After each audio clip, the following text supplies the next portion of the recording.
Do you know how rotting flesh stinks? Until some time I did not even see the corpses. What can we say about their smell? But seeing two in one is just something. I do not hope that my story will be believed, I just want to warn you. I said goodbye to my parents when I turned 19. My father has a manic belief, the essence of which is that, if you are over 18, earn money on your own. There's something about it. After graduating from college, I went to work, but not in my specialty. During the year, he changed about 6 jobs and, finally, got a job as a seller in a gift shop, gift wrapper. They paid stably, took time off when necessary, and no one scolded me for it. All in all, the work is lovely. Souvenirs in the store were very different, starting with watches, rings, amulets and ending with huge paintings, lampshades, tables, rather old and, accordingly, expensive. Where did all this come from? I did not ask, and it didn't interest me. Once the boss ordered to move some things to the pantry, they say, it's time to throw them out, they won't be sold anymore.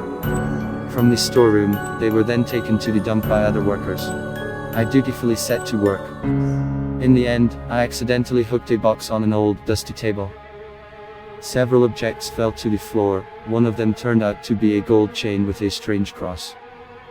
As I remember now, on the crucifixion, instead of Jesus, there was a nailed body, in some way it resembled the devil. From the very sight of him it became uncomfortable. I quickly put it back. The second item was the ring. To be precise, it was a massive ring with an incomprehensible hieroglyph. I tried it on, my size. I thought that the loss of one ring would not be noticed, and put it in my pocket. Later, in the evening, I remembered about him. It looked amazing on my finger, making me look like a rich man. The strangest thing was that when I put it on, I felt strange, worry. It seemed to me that I was being watched. A week has passed. The ring was gathering dust in a vase that my mother had given. During this time, my confidence that someone was following me grew.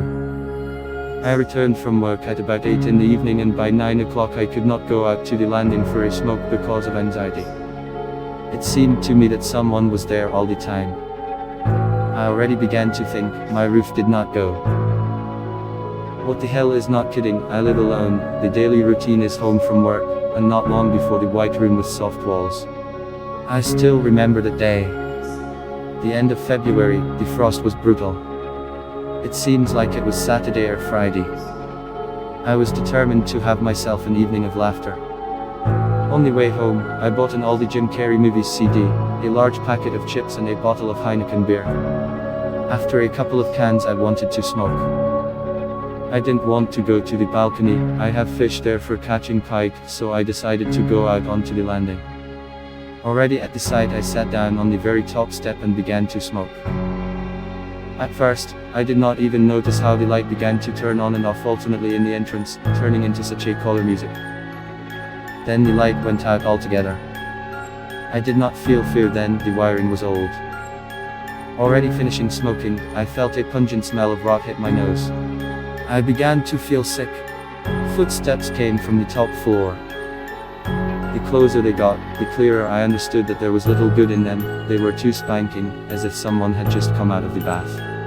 In the dark, I could only determine by ear how much distance he was left to me.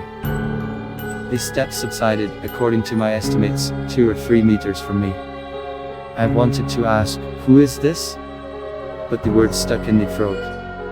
Then, clenching my fist in case it was a joker, I flicked the lighter. A swollen, grey face looked at me from the darkness, looking as if it had spent 2 months in the water. There were no eyes, only empty eye sockets. The creature was half a head taller than me. The last thing I noticed was how it pulled its hands towards me. It was then that my legs buckled and I fell down the steps to the lower floor. Once there, I flew out of the entrance with a bullet. I don't know how long I ran, but 2 patrolmen stopped me. Already recovering a little, I said that a bum with a knife attacked me at the entrance. They took me to the apartment. The light in the entrance was on, but there was no creepy creature. I don't know who it was, and this damn horror